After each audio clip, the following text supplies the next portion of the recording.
Welcome, everybody. Welcome to the Leo Zagami Show. Here I am. Happy St. Valentine, everybody. Of course, to my other half, Christy, who is always around us. Even Thank you, Christy. And thanks to our sponsors, we are here. Helen Sucatre. Grazie, Helen. Thanks to Margot Rosata Minta, and also thanks to Daniel Estes. I want to thank all of my sponsors, also those who have purchased this and also the other books, like the 12 volumes of my Illuminati Confessions, which are a real encyclopedia. And as you know, this new format is dedicated to 20 years of Illuminati confessions that didn't go under the radar. They were even detected by Jeffrey Epstein. In fact, my name appears in the Epstein files as the creator of the Illuminati Confessions and of my blog back then. And here I am with the book, guys, which is the only book that talks the truth regarding Epstein, that mentions the Sabbatean Frankists and their involvement. Otherwise, there is no other books like this one. Now, suddenly, we have Jay Dyer saying, Jeffrey Epstein is the real Illuminati. Ooh, what a discovery, Jay Dyer.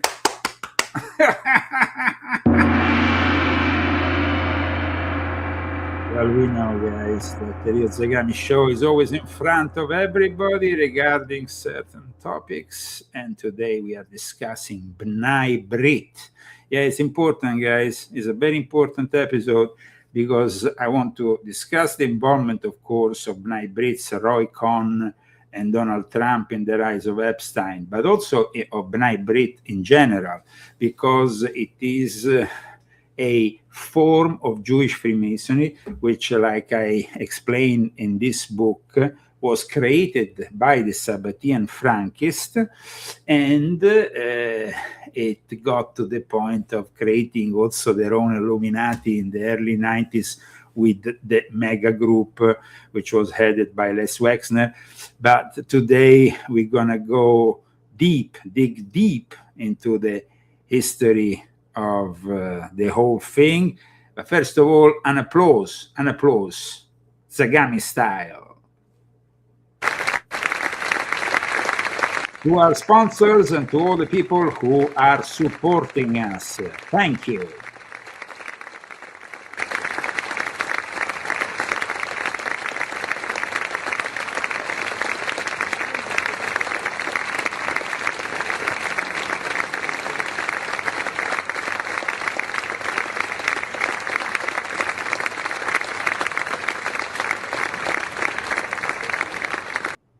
And if you want to participate as a donor, you can do it anonymously. You can do it, of course, publicly through GoFundMe or Cash App. You can find the Cash App handle at riozagami.com together with my latest articles. Okay, here we go. I know it's going to be a long and interesting episode, guys, because, I mean, here we are talking about the real people behind the whole thing. I'm going to show you documents, receipts, as they call them, on the people who apparently facilitated the rise of Trump, but also the rise of Jeffrey Epstein. And one of the most controversial guys was, of course, Roy Cohn. Roy Cohn, yes. Here we have Roy Cohn next to a younger Donald J. Trump, as Roy Cohn, this controversial lawyer from the McCarthy era, is actually often indicated as Trump's mentor. But very few people know his involvement, his family involvement, because it started with his father in the B'nai B'rith. And very few people in America really know a lot about B'nai B'rith. B'nai B'rith was created in the 1840s here in America by Ashkenazi Jews who were a little bit fed up of the fact that the Sephardic Jews had created already a much stronger alliance with Freemasonry from the very start. In fact, amongst the 11 Freemasons who created the ancient and accepted Scottish Rite in Charleston, 4 of them were Sephardi Jews, and 2 of them were Sabbatean Frankists. The other 2 potentially were also Sabbatean Frankists. This is very interesting. Very few people know the whole story of B'nai B'rith, but very few people know the story of American Freemasonry is really connected with the Jewish people. Now, this book, as you know, is not anti-Semitic. It's actually a book which wants to separate facts from fiction, and it's actually been also appreciated even by Orthodox Jews. A growing number of Orthodox Jews are contacting me saying, you have done a great job, because it's about the truth, guys. There is no reason for speculating. Israel is a Sabbatean Frankist state. Zionism was created by the Sabbatean Frankists, and both the labor Zionists as well as the more conservative revisionist Zionists are the product of the Sabbatean Frankists. So who are the victims? The victims are the Jewish people and the Israeli, but the problem is that the Sabbatean Frankists have been around for a very long time. They have created some very important institutions. And like I explained in my book, behind Jeffrey Epstein, there was, of course, the banking cartel of the Sabbatean Frankists. Members of B'nai B'rith have included Sigmund Freud, Albert Einstein, but also bankers like Jacob Schiff. In my book, I explain how Jacob Schiff and the Warburgs sustained the initial revolution, the Bolsheviks, who basically took over Russia, and they did it at a very early stage. But back in 1905, it was actually Jacob Schiff himself, who was a very high-level representative of B'nai B'rith, who said, if the Tsar doesn't want to give to our people, the Jews, the freedom we deserve, we will manifest a revolution that will take over Russia. And then that is what happened. So Jacob Schiff is also a very important figure of the Sabbatean Frankist movement, but also, as you know, it becomes also a very important figure of the Federal Reserve System, and we have done a whole episode that explains that. But Jacob Schiff was the one who then would support another Sabbatean Frankist, who was Leon Trotsky, the Russian revolutionary. But let me explain a little bit what is B'nai Brit and why the real interpretation of the name B'nai Brit is also very important to understand what we will be discussing today. Because today, guys, I will be showing you documents that prove that Donald J. Trump has been involved in all this from the very start. Here in these documents that I have retrieved from the Ronald Reagan Library, we have some very interesting things. Okay, Ronald Reagan Presidential Library, Digital Library Collections. Let's go into this digital library. And here we have immediately a letter from April 29, 1983, from Ronald Reagan to Roy Cohn. Roy Cohn has always been a very controversial figure. We will be discussing him very much today. And is often, like we said, described as being the mentor of Donald J. Trump. In this letter, it says, "Dear Roy, I am delighted to send my greetings and congratulations as you are honored because, as I explained in my book, he was a member of a very important lodge of the B'nai Brit, not any kind of lodge, but a lodge with a great influence, a lodge known as B'nai Brit's Banking and Finance Lodge, which still exists. And there was this event called, you see, B'nai Brit, Banking and Finance Lodge, and the Banking and Finance Division of State of Israel Bonds request the pleasure of your company at the testimonial dinner in honor of Roy Cohn. Guest speaker, also this guy is important, remember him, Alphonse M. D'Amato. But when we go here into the tribute to Roy Cohn, before going into the tribute to Roy Cohn and explaining who Roy Cohn really was, Children of the Covenant is their official name.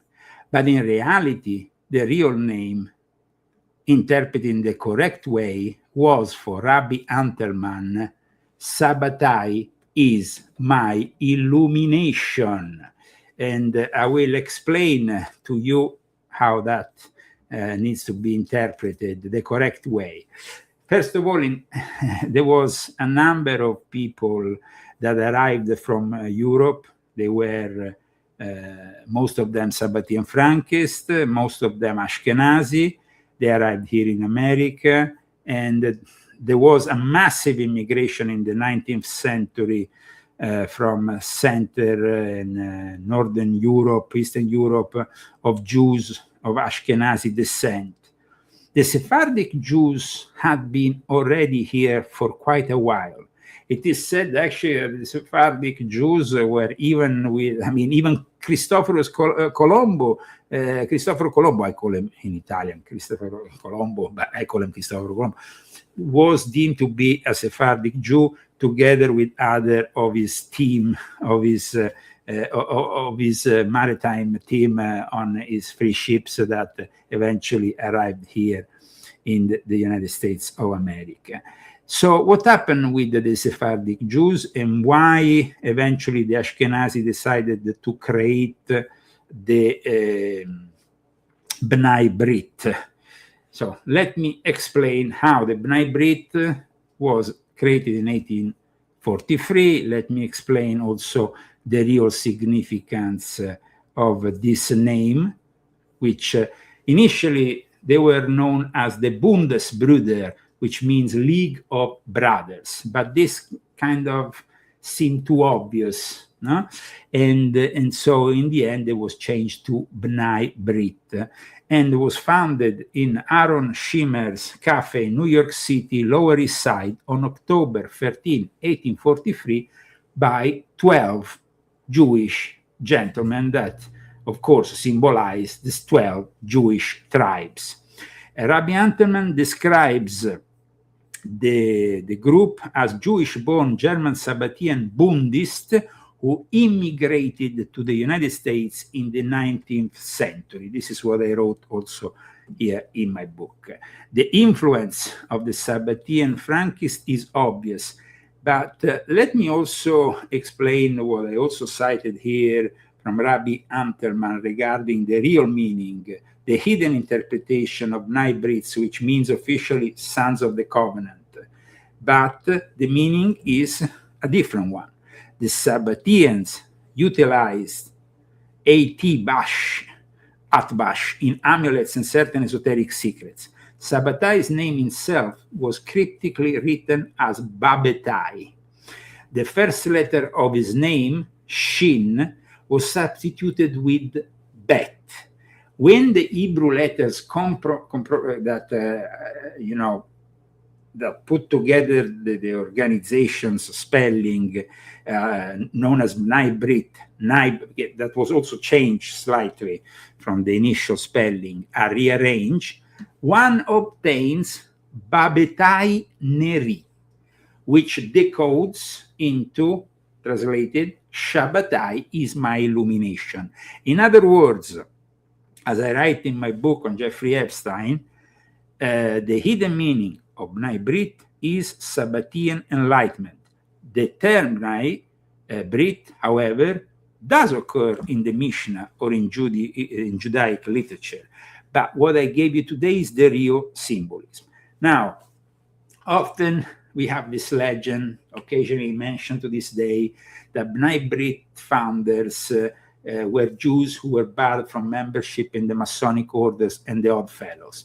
That is pure BS, because there was amongst the 12 members several members of Freemasonry and of the Odd Fellows. And both Freemasonry as well as the Odd Fellows, which is another known fraternal organization, were filled with the Jewish members here in America. But like I said earlier, the Sephardic Jews had also been at the center of the development of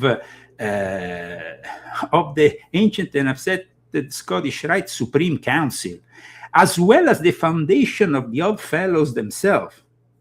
So it's very important to explain all these things. So then you will have at the end, because at the moment, everybody is submerged by all this unsettling truth about the Epstein files that reveal power and privilege. But what I'm going to show you today, guys, is that this power and privilege has always been here, and has been certified by the presidents of the United States themselves.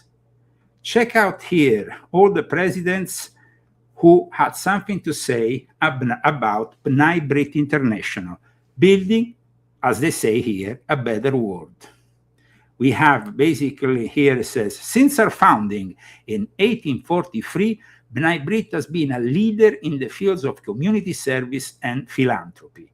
And one would say that's okay. Our vital work around the globe, spanning 3 centuries, has been recognized by US presidents and other leaders, from Grover Cleveland to Donald Trump. I think you spell it Grover, yeah. American presidents have acknowledged that Bnai Brit's commitment to prompting programs of tolerance and all this. After I will explain you why Bnai Brit in reality has been built to transform Judaism in Reform Judaism and what is today, and basically fighting Mosaic laws one by one, eliminating them and substituting them with a new form of Judaism, which is in itself completely satanic. Here you have Grover Cleveland, president, who says, a society formed for the furtherance of such noble purposes as that of Bnai Brit should not only excite enthusiasm of its members, but should also inspire the good wishes of all who desire to see humanity better and the higher instincts of our nature cultivated. But, of course, here we have Theodore Roosevelt, who says, hearty good wishes to Bnai Brit, all success. So here we have all the presidents of the United States, William Howard Taft, who also says, I have great respect for Bnai Brit because of the good of which it has done. Yes, sure. But why didn't they help then the Jews when they really needed at the time of the biggest need after the election of Adolf Hitler? They could have really done something there. They did nothing. Here we have Woodrow Wilson, who says, the fine work of B'nai B'rith undoubtedly contributes to the uplift and betterment of the nation. I have been particularly interested in the work of education and philanthropy. Because philanthropy, even Jeffrey Epstein called himself a philanthropist. Remember, guys. Here we have Warren Harding. Then we have Calvin Coolidge. We have Herbert C. Hoover. We have Franklin Delano Roosevelt, who says, B'nai B'rith, and I'm quoting Franklin Delano Roosevelt, has effectively served the well-being of American Jewry and the nation. Ooh, wow. And then we have, of course, Harry Truman, who says, B'nai B'rith service during peace, as we counted upon it with such good results during war. The fine patriotic service of B'nai B'rith during the war years has earned a nation's gratitude. Okay, so here, guys, and then you have Dwight Eisenhower, you have John F. Kennedy, who says voluntary organizations such as B'nai B'rith are an essential part of a free society. This was the guy who criticized secret societies, but maybe not societies with secrets, because everybody knows B'nai B'rith, but in reality, nobody knows the secrets of B'nai B'rith. Then you have Lyndon Johnson. Then you have another guy who had some problems, yes. He got kicked out with Watergate, Richard Nixon. The highest standards of B'nai B'rith and of the United States and of humanity are all one and the same today, blah, blah, blah. Okay. We have Gerald Ford on B'nai B'rith. We have Jimmy Carter on B'nai B'rith. We have Ronald Reagan. B'nai B'rith has sponsored religious, cultural, and civil program. I mean, every single president in the United States, George H.W. Bush, Bill Clinton, George W. Bush, Barack Obama. Barack Obama says, quote, B'nai B'rith International has helped open our eyes to injustice. Ooh, wow. Why? Well, because they founded, of course, the Anti-Defamation League. Then we have Donald J. Trump. Over the past 175 years, B'nai B'rith International has enhanced the lives of Jewish people and of many others around the world through charity, volunteerism, educational programs, and advocacy efforts. These achievements extend far beyond their community or one country, and they reflect a sustained commitment to enriching the spirit of humanity.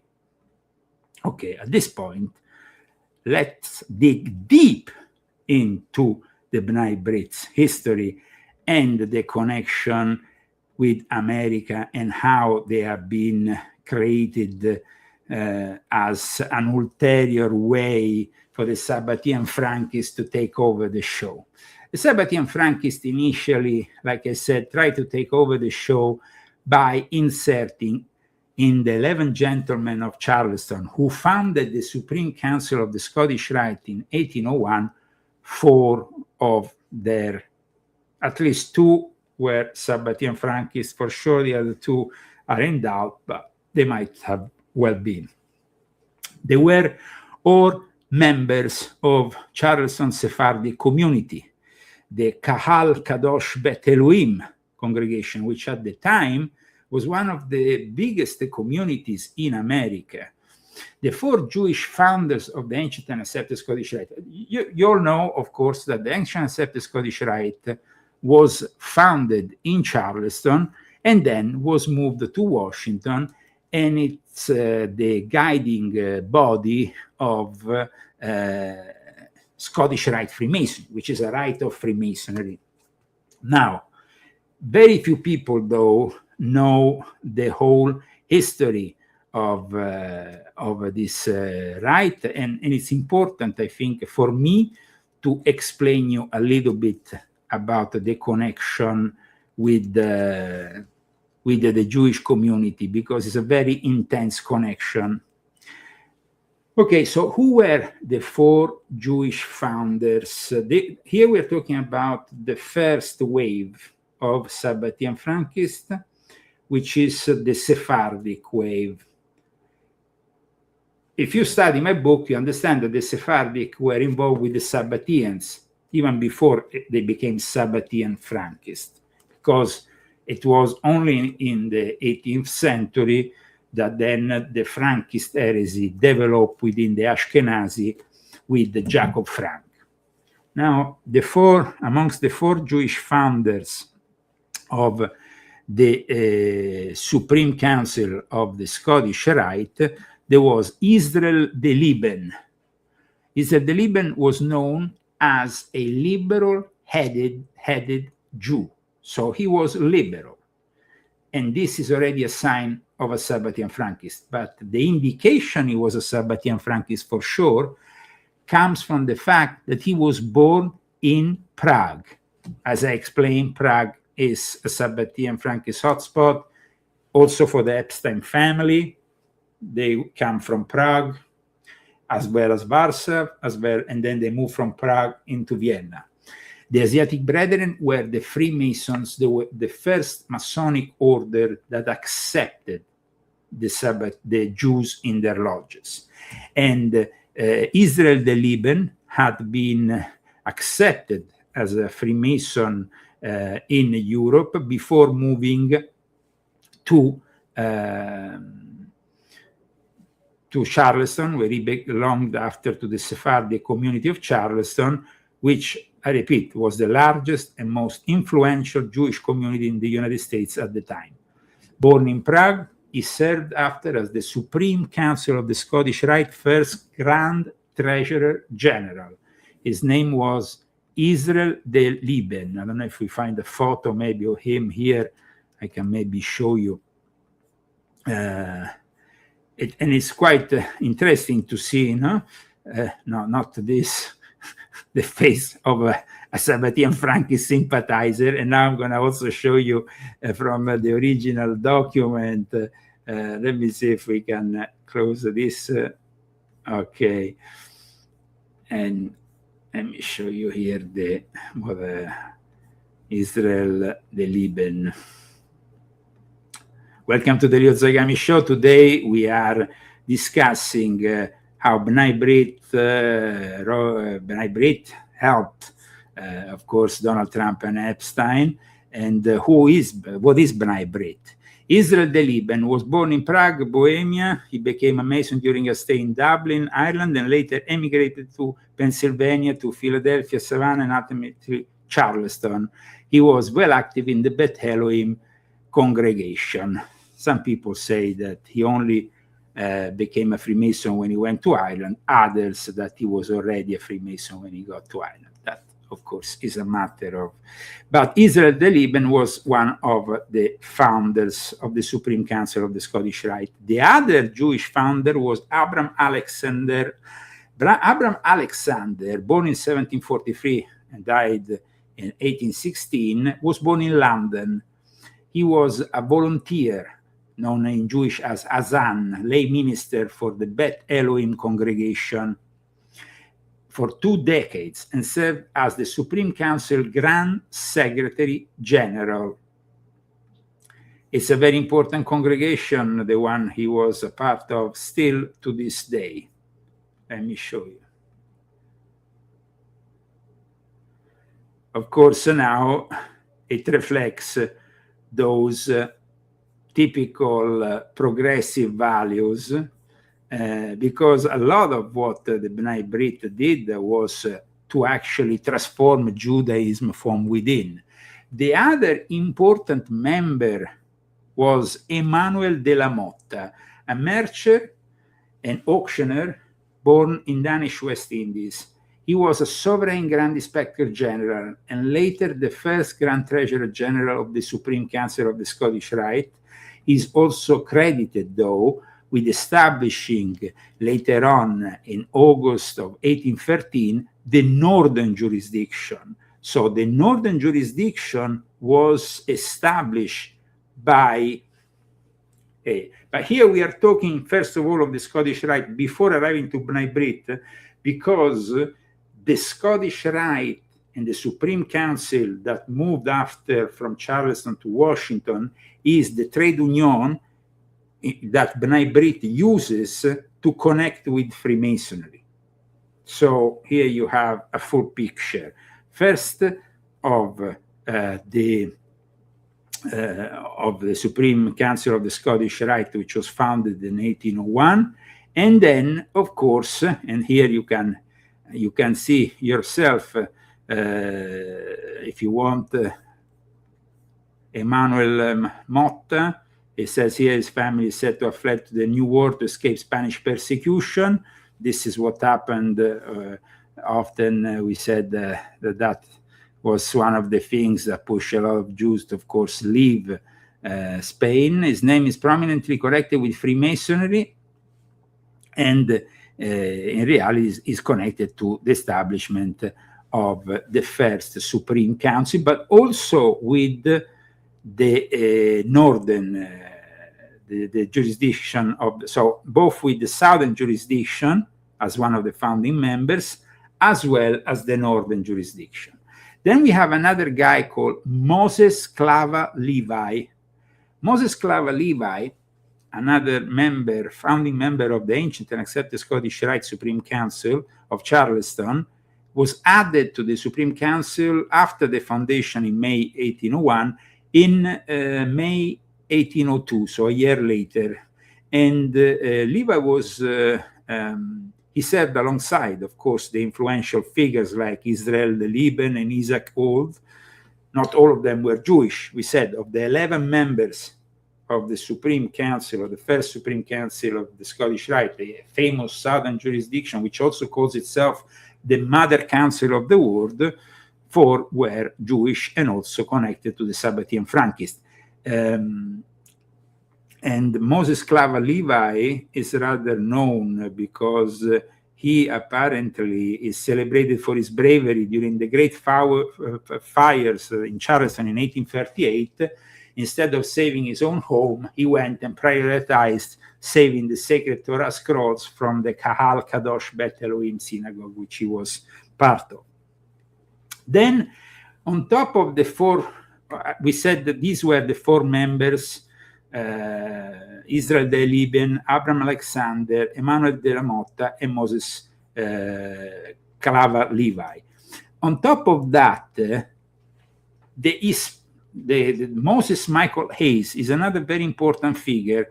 I'm going to show you this gentleman because this guy is another very influential American Freemason and Jew. He didn't become, because he actually, Moses Michael Hayes, died in 1805, and so he died before they, he died while they were still doing it. He was not, he helped establish, though, as you can see here, the early Masonic movement in New England, and he was elected Grand Master in 1792 with Paul Revere as his deputy. Paul Revere as his deputy, guys. And, of course, he was Sephardic. So this was to just simply explain to you why the Sephardic Jews had taken over. Then there was also the war there was a war between competing jurisdictions. Moses Michael Hayes was considered the foundational figure of the Scottish Rite, though he was not one of the 11 gentlemen of Charleston who formally established the first council in 1801. But he was considered like, a foundational figure. So Moses Michael Hayes was profoundly connected with the establishment and the foundation of the Scottish Rite in North America, because in 1768 he was appointed by the general for the Rite for the West Indies, the famous Henry Andrew Franken, a deputy of Stephen Morin, now enabling him to spread the order of the royal secret. I'm going to show you a second here this document. First of all, it's important also the name. Henry Andrew Franken. That Franken is, of course, a name of Ashkenazi Jewish origin. And he was actually involved with the creation of these degrees that after became the 33 degrees of the Scottish Rite. This is the Franken manuscript, an original copy, very rare, which lays down all the various degrees of the ancient and accepted Scottish Rite. You see? Here the degrees.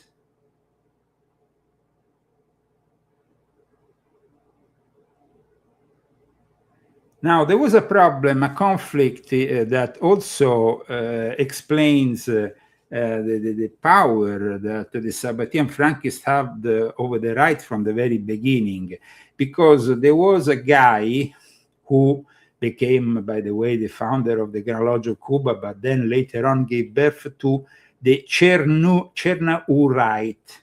Now, there was a conflict between Masonic jurisdictions.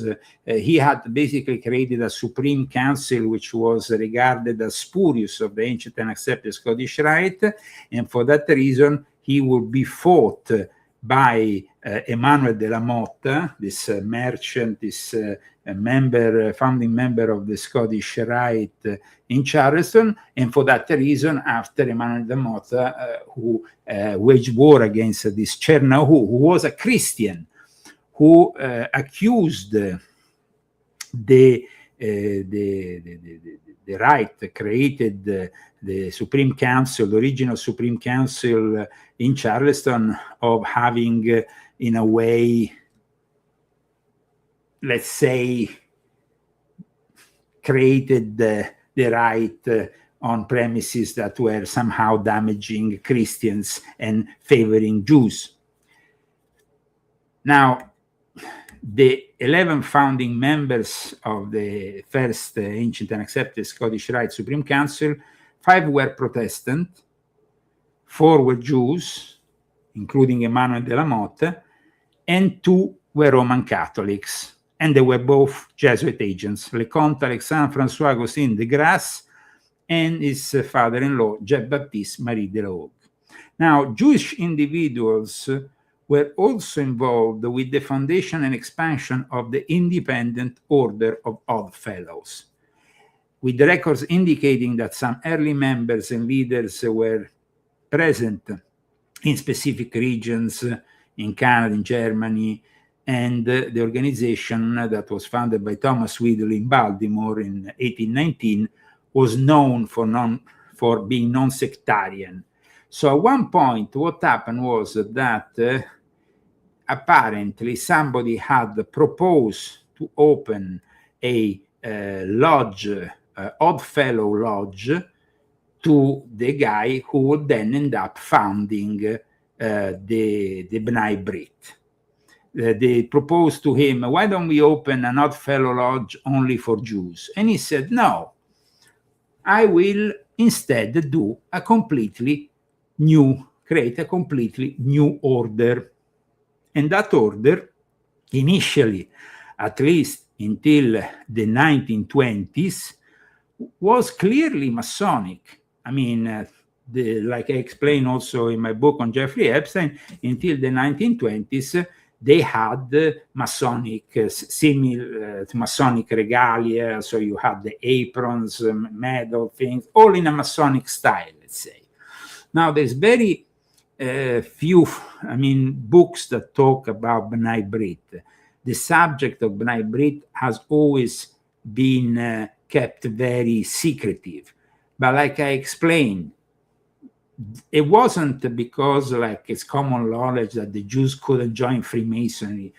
They couldn't join Freemasonry in countries like Germany, if not the lodges of the Sabbatean Frankists, which were the Asiatic Brethren. But here in America, as you can see, both the Odd Fellows and the Freemasons were quite open to Jews. However, there was some problems when we start to see this massive Ashkenazi immigration in the 19th century, because the Sephardic Jews initially saw the Ashkenazi immigration of the 19th century as a threat to their own wealth. And in reality, when the Ashkenazi arrived, they were really super successful. All the big banking families are all Ashkenazi, and most of them are Sabbatean Frankists. So this is just to give you let's say, the first 39 minutes of the show today have given you a introduction to this subject of the B'nai Brit, which is a form of Jewish Freemasonry. And a form of Jewish Freemasonry that initially the founders were all Ashkenazi Jews, but immediately after the foundation, their success eventually brought all Jews together, Sephardic and Ashkenazi, to collaborate together, because eventually became the most important and influential Jewish fraternity.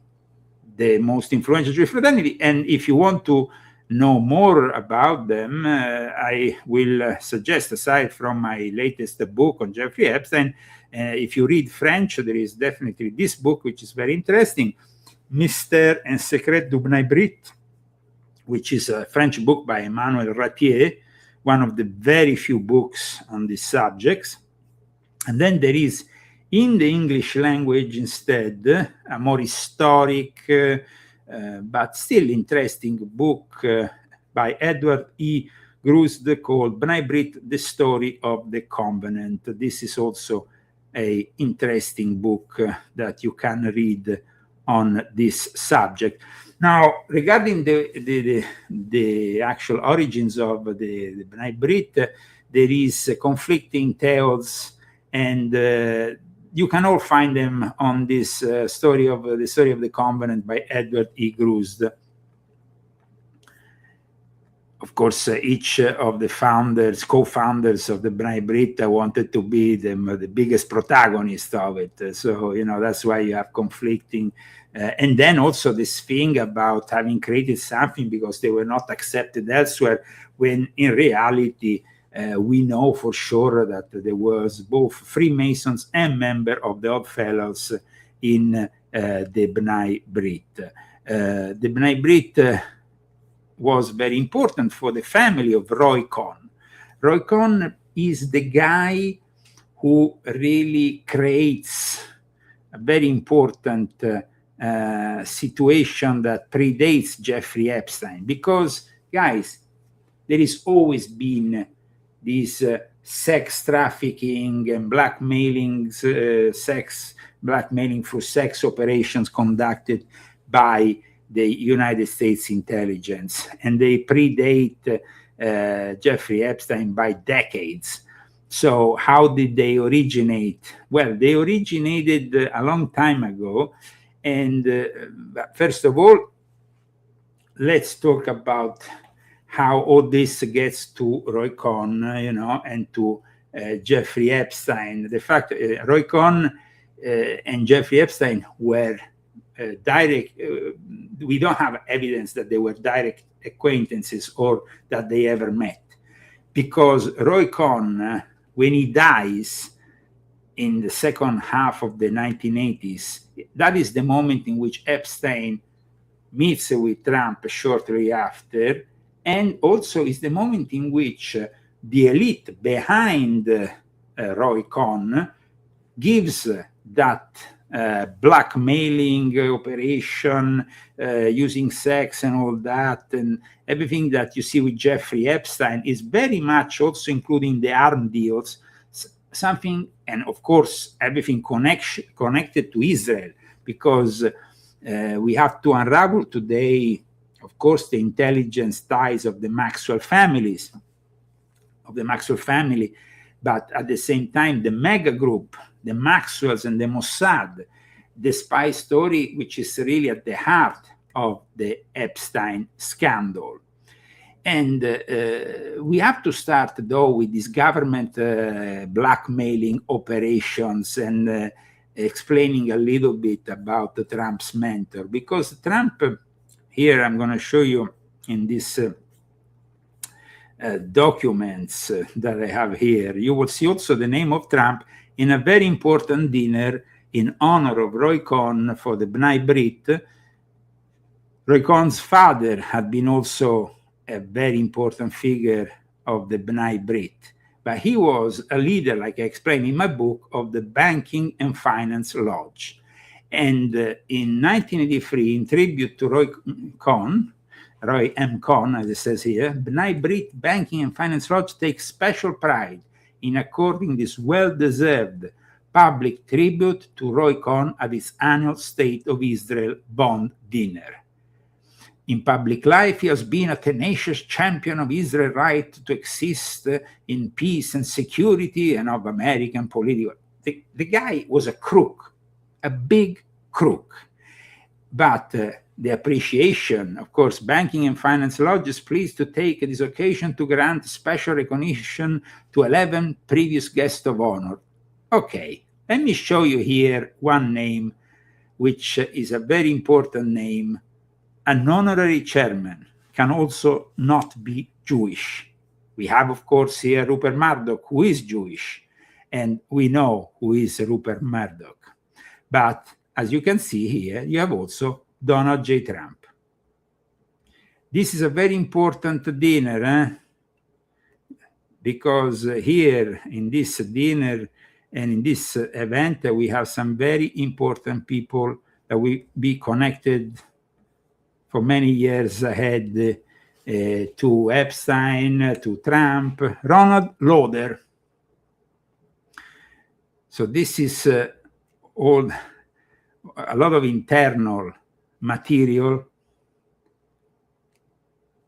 that I've gathered to explain a little bit the situation today to those who don't know. So behind Les Wexner, behind Epstein's mysterious wealth, you have to go back to a guy called Samuel Bronfman, because these are the origins of these blackmailing operations, and it's very important to explain them. There's many questions today on Jeffrey Epstein, if he had worked for the intelligence and all that. But in reality, it was the intelligence, like I always said, that worked for the Sabbatean Frankist elite, for the B'nai Brit, that is Jewish Freemasonry. Epstein was running a blackmailing operation, of course, but he was working also for various intelligence agencies that were all connected and all operating under these love traps, no? How the Washington Post once nicknamed the CIA's love traps. These love traps were excogitated, but remember, it's not about a state here. It's about a sect, an all-powerful sect. Today, the B'nai Brit is a massive institution. It's a very influential institution. Samuel Bronfman, who was part of it, was involved in the Prohibition era.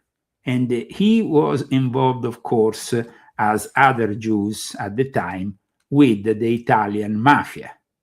So Samuel Bronfman was a prominent Canadian distiller who built a fortune by legally producing alcohol in Canada and smuggling it into the United States during the Prohibition between 1920 and 1933. So these kind of people, as you can imagine, they're not really nice people. They are crooks, the biggest crooks. And Samuel Bronfman, then, his two sons will end up in the elite of the B'nai Brit, in the mega group that was founded by Lex Wexner in 1991, which I talk about here with Steven Spielberg, with Lauder, and other elite members of the B'nai Brit. Now, so we start also with another important person who is linked to Bronfman and to the B'nai Brit. We're talking about Louis Rosenstiel. Now, this guy here is very important because he will be the mentor of Roy Cohn.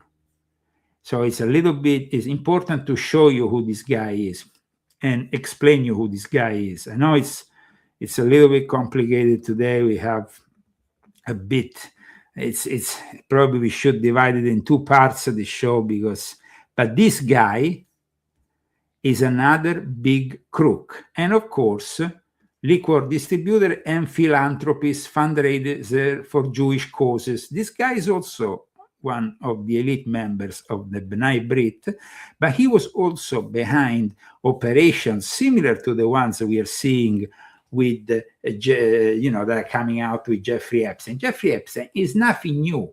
He's the product of a system that predates him. And the Bronfman family, I repeat, now with the sons of Samuel Bronfman, Edgar and Charles, who were co-founders of the mega group, were also very important in all this situation. But it's very important to understand here that all these people have always gone untouched by the law. Even Roy Cohn, when he had his own scandals, got always untouched by the law.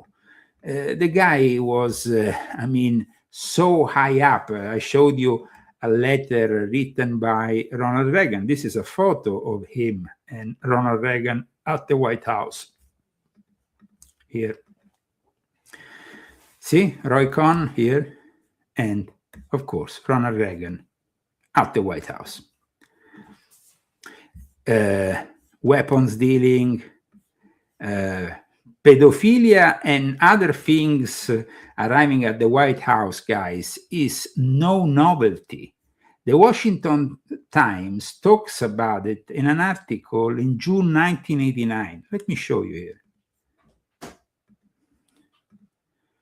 Watch this article.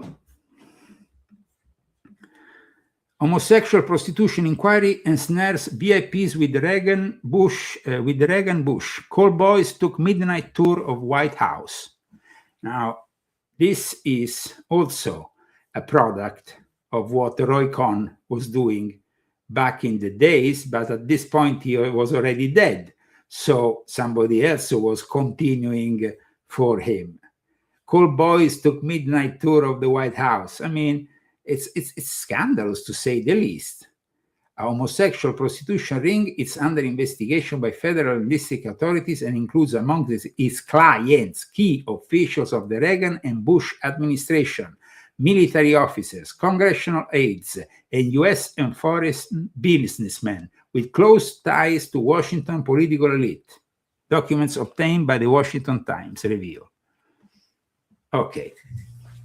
So you see, nothing has really changed. There has always been a lot of corruption and in all this. And to tell you the truth, guys, people say, but the B'nai Brit, they are such good people. They did a lot for, for the poor here, or for this, for the Jewish community, for this and that. I'll show you something here. This is a diploma given to a guy called John Farset. Now, those who have read volume 1 of my Confessions have definitely, they know who I'm talking about, because this guy is considered one of the leaders of the Ordo Templi Orientis of Aleister Crowley in Norway. And he was awarded here a diploma, a recognition by the B'nai Brit, because John Farset goes around saying that he is debunking conspiracy theorists. Imagine this, a guy who is responsible for the OTO in the city of Oslo in Norway ends up receiving a recognition for his work against conspiracy theorists by the B'nai Brit. This is absolutely insane. In fact, I had published an article many years ago in 2017. Check this article out. OTO scumbag. John Farset gets what he deserves. This was when John Farset was attacked by I don't know, it says here, last Friday, as reported by one of Norway's leading newspapers, Dagbladet, journalist and writer John Farset, a prominent member of the Norwegian Ordo Templi Orientis, as well as the other occult orders, was attacked and injured in Oslo by a supposed conspiracy theorist. And this guy, Farset, who threatened my life back in 2003, because he threatened my life, this scumbag. We're talking about Illuminati confession, 30 years of Illuminati confessions. Well, before I even started my confessions, this guy was one of the reasons why I started, because so here, you see the official recognition given by the B'nai Brit. So how does the B'nai Brit justify itself in giving such a recognition to a Satanist? How? There is nothing to debunk here. There's only evidence. I mean, when I bring you the evidence about Trump, when I give you the evidence about these people, I'm bringing you the documents, the receipts. So there is very little that one can say. I'm very glad that we have a politician like Nancy Mace, who has finally broke ranks from the rest of the Republicans who seem to be ignoring the gravity of this whole Epstein affair. It's really incredible. How is it possible? But fortunately, we have at least people like her. Marjorie Taylor Greene, unfortunately, has left the Congress. And of course, Massey. Famous people, rich people, people in power, prime ministers, former presidents, etc., media personalities that are named in these files. And that's why I say this is going to go down as the greatest cover-up, one of the greatest cover-ups in American history. And I don't believe the girls are actually going to see justice, which is why it's going to be incumbent upon people like Democrat Ro Khanna, Republican Thomas Massey. I'm a Republican myself who's willing to name some of those names in our committee work, on the floor of the House, whatever it takes, because this kind of thing cannot continue to go on. I want to give the next girl hope that when she comes forward, she won't be shamed. Her life won't be smeared in the Daily Mail or whatever the next press, is going to do. What they do to female victims and to children is disgusting, because they're protecting their rich and powerful friends. But you'd be surprised, shocked even at some of the names in the file. You will be shocked about the names, the unredacted, of course, names, because then we have the redacted ones that have never been shown. But the moment they were shown, apparently Pam Bondi was taking notes on who was, because you have only 4 computers, imagine, for all the Congress members to access the unredacted versions. And then you have Pam Bondi, of course, who was tracing secretly with the DOJ every single politician, something which I find completely outrageous. It's beyond, there is things that I simply think are way too much here. How can you tolerate something like that? The fact that a congressperson who is entrusted, with all the relevance they have through the votes of the people who voted them, and goes there in a reserved capacity, in a private way, so they don't get monitored, with these 4 computers, and then instead they are traced, and Pam Bondi is actually taking notes, and that is insane, guys. Think about it. It's completely insane, the fact that they are tracing every single information, redacted information from the files.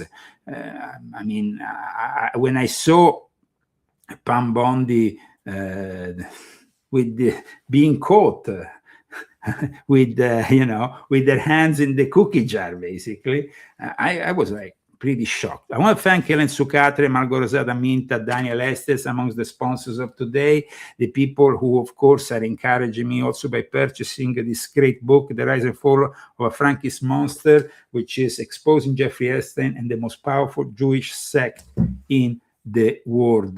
The Republican Party will change, I'm sure, after the midterm elections. That's for sure. Another important information that came out in the last few days was the video of Epstein's butler, who was trying to sell the black book, which, by the way, I have used for a lot of the information on Jeffrey Epstein, because the black book, the unredacted version that was initially circulating, it's very important because the names on it can direct you in studying and then understanding all these people. We have also discussed today how the B'nai Brit came to become one of the most important, actually the most important Jewish fraternity in the world. They were founded here in America, but then of course they started to expand in Germany, in other places around the world, and nowadays they have thousands, even millions, I don't know. I mean, they have a bunch of members all over the place, and it's a very influential organization. This is also regarding Roy Cohn. There was actually an article from 1978 that explains once more who this guy really was. Roy Cohn at 51 enjoys prosperity and controversy. Imagine that. And it says here, Roy Cohn turned 51 yesterday. The enfant terrible of the McCarthy era is very much the center of controversy, as he has always been. So the guy was very much, the man who helped polarize the country's view on communism 25 years ago, because he was McCarthy's lawyer. So he definitely was always a very important figure. But what people don't know is that behind the scenes, he was also involved in very dubious activities, corruption, blackmailing operations that preceded Jeffrey Epstein with the same kind of modality. It's important, guys, that we expose all this and more. Check this out. As the media and members of Congress were sifting through the latest Jeffrey Epstein files released by the Department of Justice, one topic continued to elude them, and that would be Epstein's by now well-established ties to Israeli and U.S. intelligence. So our Capitol Hill correspondent, Julian Andreoni, put the question directly to members of Congress to force them to finally at least have to answer the question. Here's what they told him. I'm not following that. You're not following the Jeffrey Epstein thing at all? It's only superficial. I mean... Here, let me come around to the other side of you. It is tawdry, but, like, that's just not where my head. In fact, I deliberately try not to read it because... Really? I got so many things... You know, right now we got so many important things we're having to do. It's not important? I mean, it could be a national security threat. It is important. But it's not important for these people because they're covering up. Important. But it is nothing over which I have control. I really don't know what you're talking about. I don't know, but obviously this now circulation information that this is more tied to maybe international maligned interest is something we should figure out. I have any idea about that. We have some some important. I think it's, and I haven't seen all the reporting, but I do think it is important that the documents released and giving the committees and others appropriate time to go through them to see what has happened, what's going on. Well, let's put it this way. Our investigation is continuing. We've got a lot to do. I think there are particularly Wall Street bank issues, where those banks just looked the other way, constantly. And let's put it this way, we're not going to leave those issues off the table. I haven't read any of that stuff. I apologize. I'm too busy trying to figure out our issues right here. Okay. Ask another member on intelligence. There's a number of different reports here. There was an Israeli spy who stayed in his apartment in New York City for several weeks on end. I mean, this is somebody who has spent a bunch of time with the most powerful political and business. So you see here, they simply, there's nothing to see here. Let's move on. And most people are focused, of course, on the connections with the intelligence agencies, with Mossad. Now, how is it possible that when we talk about the CIA, you know very well that the CIA, the NSA, of other organizations are subject to the power of the Illuminati, and organizations like the B'nai B'rith are the Illuminati of the Jewish world, and they are the ones controlling the intelligence agencies, not the other way around. So groups like the Mega Group, for example, which was also like the inner circle of the B'nai B'rith, the finance, the lodge which Roy Cohn also was part of. These are, of course, the Illuminati, and Epstein was definitely somebody who represented the Sabbatean Frankist influence in the modern circles of finance, of power, of intelligence. So there is too much superficiality, let's say, and there is also too many of these politicians who simply don't want to answer the question. Beliefs in our country. Jeffrey Epstein, that is. I'm not debating that. What I'm saying is that that's totally dependent on who was actually there when this alleged agent was there. Right. So if he was just staying there alone. If the agent was just there with Epstein, and Epstein doesn't have confidential / classified information, then what are we talking about? No, of course, that all should be looked into. But I just don't go off of, Reddit posts. I want to see actual evidence of it. Well, we've gone through the emails. I mean, I can send you a link to our reporting. This is not Reddit posts. No, I understand, but there's a lot of emails. They don't necessarily mean that it's fact, right? Right. So, but there's obviously... But if you have the former Prime Minister of Israel and then Jeffrey Epstein himself coordinating together to... Okay, so let's go back to that pivotal moment, that 1983 dinner specifically sought to honor Roy Cohn for his pro-Israel advocacy and its effort to fortify Israel's economy, because it was at that event that we find Rupert Murdoch, Donald Trump, and the head of Bear Stearns, Alan Greenberg, all of whom will be connected to Jeffrey Epstein.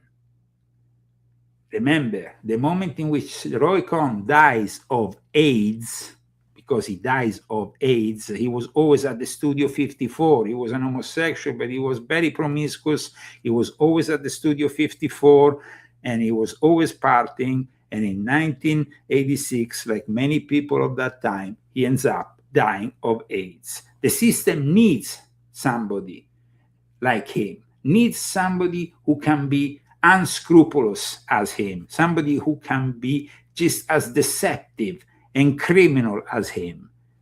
That's the moment in which Jeffrey Epstein gets recruited even further into the operation by Les Wexner, gets given a whole building in New York. That's the moment in which, of course, we see Jeffrey Epstein going to the next level.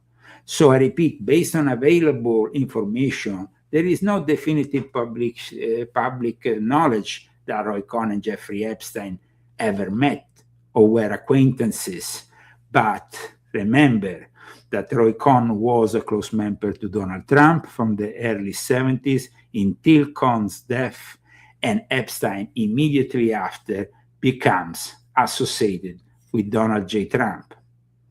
So we have here, of course, cases of corruption that involved Roy Cohn that still, till the day he died, was never touched by anything. He was going in and out of the White House, being a very influential figure. Roy Cohn was indicted yesterday on charges of bribery. This was back. Imagine this article is from 1969. Did something happen to him? No, absolutely nothing. He was always a very influential individual, and the same for Jeffrey Epstein.